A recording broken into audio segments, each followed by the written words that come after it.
Bukan fathah atau domah atau kasroh, tapi ini sukun. Sukun dapat dari pohonnya langsung. Nah, dari sini kita ambil,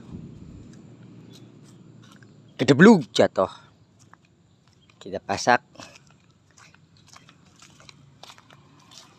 Jadilah sukun goreng.